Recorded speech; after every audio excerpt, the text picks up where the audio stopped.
Donald Trump and Hillary Clinton went back and forth on his sexual assault allegations. Let's listen. Trump, at the last debate, you said your talk about grabbing women was just that, talk, and that you'd never actually done it. And since then, as we all know, 9 women have come forward and said that you either groped them or kissed them without their consent.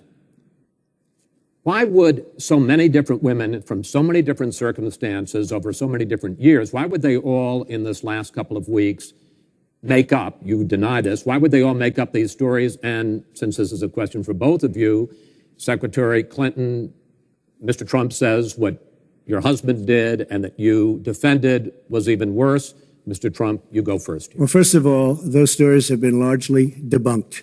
Those people, I don't know those people. I have a feeling how they came. I believe it was her campaign that did it. Just like if you look at what came out today on the clips, where I was wondering what happened with my rally in Chicago and other rallies where we had such violence. She's the one in Obama that caused the violence. They hired people, they paid them $1,500, and they're on tape saying, be violent, cause fights, do bad things. I would say the only way, because those stories are all totally false, I have to say that. And I didn't even apologize to my wife, who's sitting right here, because I didn't do anything. I believe, Chris, that she got these people to step forward. If it wasn't, they get their 10 minutes of fame. But they were all totally, it was all fiction. It was lies and it was fiction. Well, Secretary Clinton. At the last debate, we heard Donald talking about what he did to women. And after that, a number of women have come forward saying that's exactly what he did to them. Now, what was his response? Well, he held a number of big rallies where he said that he could not possibly have done those things to those women because they were not attractive enough for I did not them say to be that. assaulted. I did not say that. In fact, he went on to say... Her 2 minutes, sir, her 2 minutes. But did not say that. It's her 2 minutes. He went on to say, look at her. I don't think so. About another woman, he said, that wouldn't be my first choice.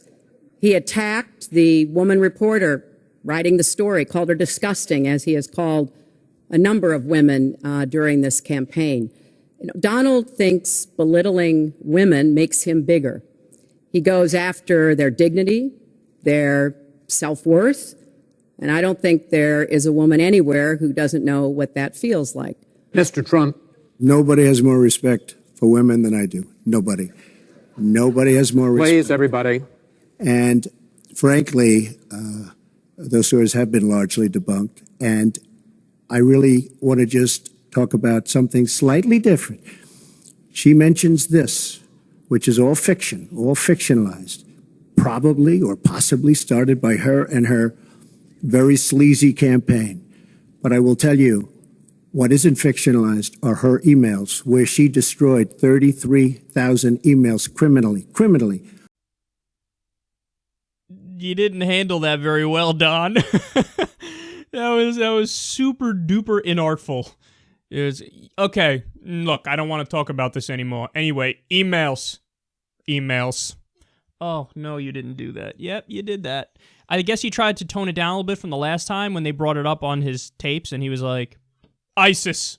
I'm going to keep America safe. I'm going to make America great. I'm going to protect us from ISIS. To emails. Okay, there was no... When that question was asked, it was already over, this exchange. And the exchange was won by Hillary. Because the way Chris Wallace framed that question was fairly devastating.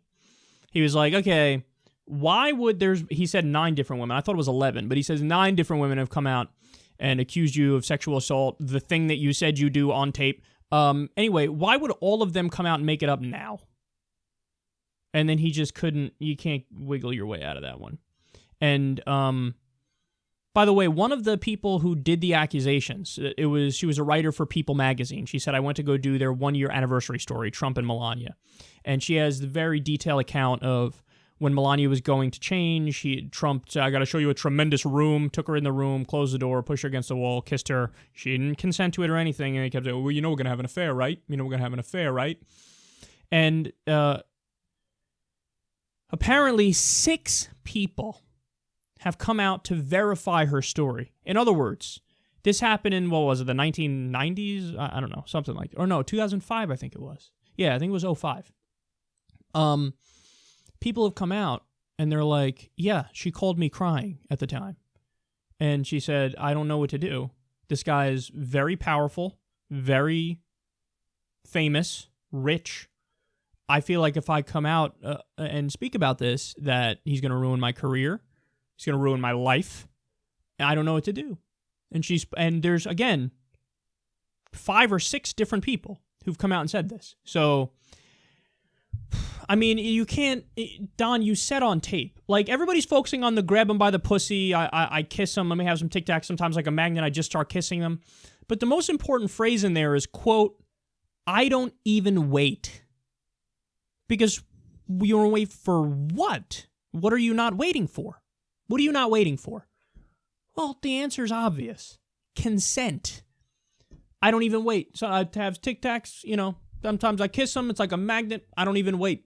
Sometimes I grab him by the pussy. They let you do anything when you're a star. How do you know that they let you do anything when you just said, quote, I don't even wait? And then it turns out all these women come out and say, he did exactly what he said on that tape to me, and no, I didn't want it. So there's no hard to get out of that one, son. And Hillary pummeled away on his face there, and I think she came away from that exchange looking like the winner. And again, as I said at the beginning, he needed to win this debate overwhelmingly to catch up and really have a shot. He got less than a month of the election, and he's down 5.5 points on average. He didn't win it overwhelmingly, so he's in trouble. He's on the ropes, and exchanges like this, and what he did is the main reason why.